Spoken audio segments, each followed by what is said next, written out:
Good morning, good afternoon, good night. As always, hope you guys had a good day, good afternoon, good night, whatever time you're watching this video. Today's video, 700 wheel horsepower Q60 mod list. So y'all stay through to the end. I want to say really quick, thank you guys so much on the two previous videos for the amount of support on them. In the past week, we've gained about 50 subscribers. Actually more than that now because we're at 250. So we've gained about 80 subscribers in the past week. So thank you guys so much for that. Keep showing your love. We're on our way to 1,000. That's the goal for 2024, is to get monetized. But yeah, you guys stay through. We'll start with the looks on the car, and I'll go through expenses as well, and then we'll go ahead and we'll switch over to the performance. But y'all stay through to the end. Peace.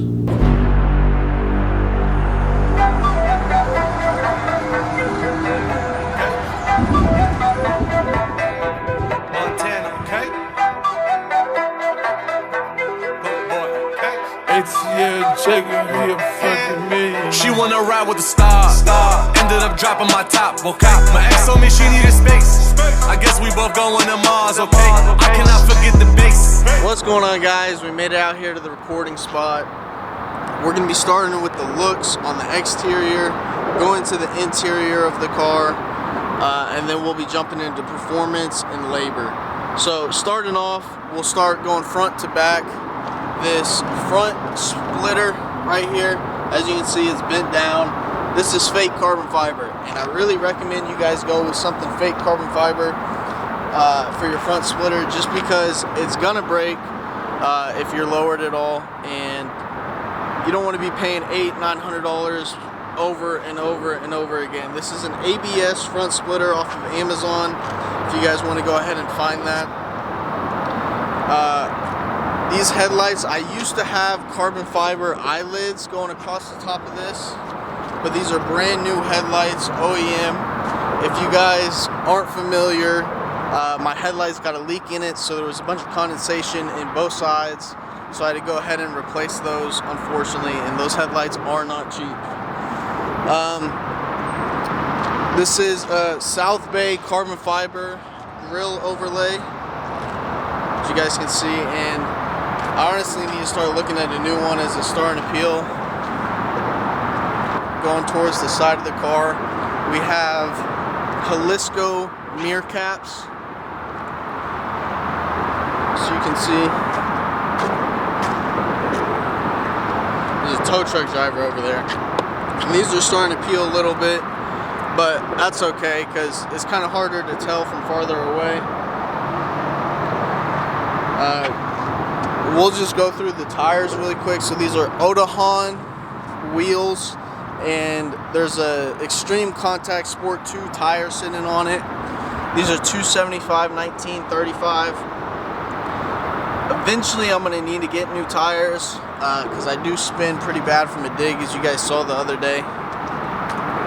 But going towards the rear of the car, we have an Aerobond carbon fiber rear spoiler, my bad.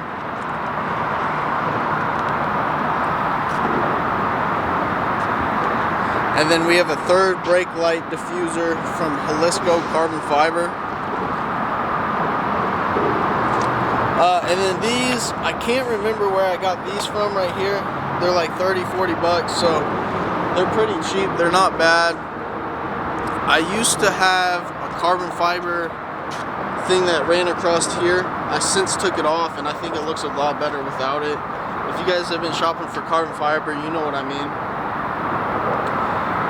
But that's pretty much going to do it for the exterior. Pretty simple. I forgot one thing, my carbon fiber engine cover from Alpha. And don't worry about how all the coolant everywhere in my motor. My serpentine broke whenever my car was on the dyno. But jumping into the car, the carbon fiber steering wheel, and I would really recommend you, if you guys go with a carbon fiber steering wheel, just get it from a warehouse in China. Great app to use is Alibaba. It's half the price, it's real carbon fiber, you just have to wait for the shipping times. That's pretty much where all these carbon fiber dealers get their stuff from. So you just have to wait for the shipping time. I haven't set up the LED lights yet, just because it has to do stuff with the OBD2 port, and the wires are over in the passenger seat somewhere. But going more down the list, we have the Fuchsia carbon fiber interior. Let me see if I can get focused in. Let me do it right here. So you can see, pretty much goes everywhere in the car. This is just an overlay, so it's super simple to put on. And then we have the Starlight headliner, which I do not have on right now, but there is Starlight headliner. So that's going to do it as far as looks goes. Pretty clean, kept it pretty simple, didn't put too much into it. Eventually, of course, I want to get a carbon fiber hood, and I want to get a carbon fiber fenders. They actually did just come out with a carbon fiber bumper as well for the Q60s, which would be pretty sick, and it would save a lot of weight. So, alright, now running down the performance list, and it's a lot. So, starting off at the top, MBRP exhaust. I did have this exhaust on the car. I've since taken it off, and there's literally no exhaust at all. It stops at the cats. So I don't know if y'all can see under there or not. I'm about 50-50 on putting it back on. I like the sound of it off, but it is just so loud. I'm worried about cops all the time, always looking in my rear view mirror, looking side to side, and the drone inside the car is extremely loud. So I'm debating on putting that exhaust back on because it sounded great with it. Next thing on the list is AMS fully catless downpipes, and obviously you guys won't be able to see those just because they're somewhere down in there. Next on our list is AMS low pressure fuel pump.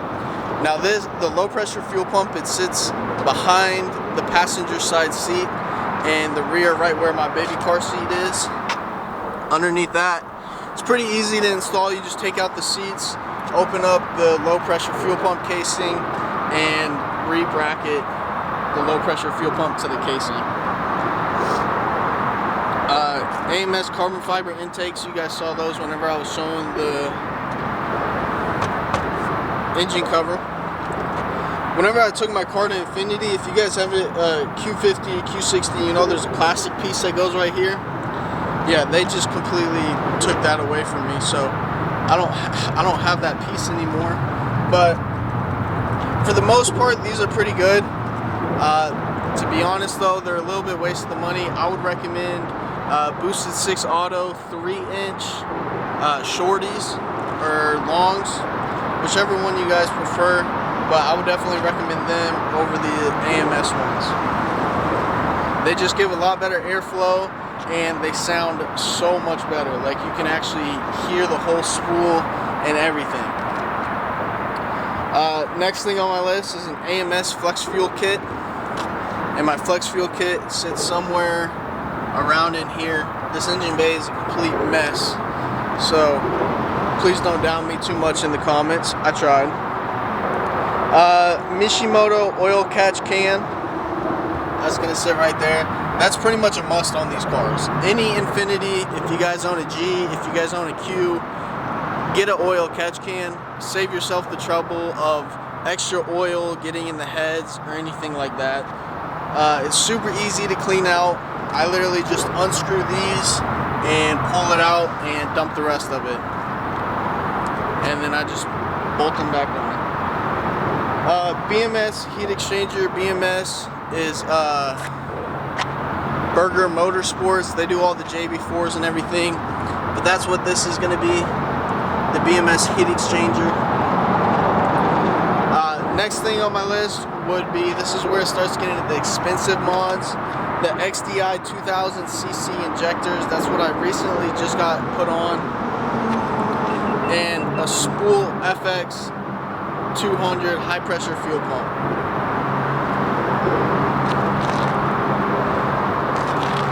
Going down onto the big big mod that really gives this car's power. The Z1 VRX70 ball bearing turbos. Now, they're kind of hard to see because they're way down there, but the ball bearing turbos, they're pretty much the second generation of the Z1 turbos. They spool a lot faster, which even though they spool a lot faster, you still get that delay. If you guys are wanting to run quarter miles or eighth miles especially, I would highly recommend the RT turbos. They spool similar to the stock turbos. They just give you that more power. These don't hit until higher end. Of course, we went with the Racebox tune, Racebox all the way. I don't recommend anybody else. Racebox knows what they're doing, gives the car safe numbers, and they help with literally any questions you have. Super easy guys to work with. I already went over the Extreme Contact Sport 2s. I am going to be looking at new tires just because these ones aren't as sticky. I mean, they're good for daily driving and being able to stick from like a 40 roll or whatever, because I am all-wheel drive, so even with 700 wheel horsepower, they do their job. It's just from a dig where I start spinning a lot, and especially at the drag strip, they just don't hook like I would want them to. Whenever they were dynoing my car, my pulley completely shat itself, and my serpentine belt pretty much ate itself, so I got an upgraded pulley. Fortunately, I don't know the brand on that, but the serpentine belt is a Gates serpentine belt. And then I had to get a 4-bar GTR sensor just to be able to handle the more boost. So I mean, that pretty much does it for the performance mod list. That's everything you need to get to 700 wheel horsepower. I'll go ahead and I'll show you guys the totals on my phone, just scrolling through everything. Let me see if you guys can see this. Let me see if I can get focused. If not, I'll just pop up screenshots. I'm just gonna pop up screenshots since you guys can't really see that. But total comes to 27,947. You guys will see that in the screenshots right here. Performance 15,304. Looks 7,168, and then labor 5,475. So that's everything you need to get to 700 wheel horsepower Infiniti Q50 or Q60, whichever one you guys prefer to drive. We'll give one last look around before we hit the road. This tow truck guy is still sitting over there, but so I hope you guys like the video. As always, make sure you guys comment down below, hit the like button, subscribe, help me with that algorithm. You guys have helped out so much in those past 2 videos, and yeah, I'll be editing this to make it look a little bit better than me just standing here talking. But see y'all in the next video. Peace.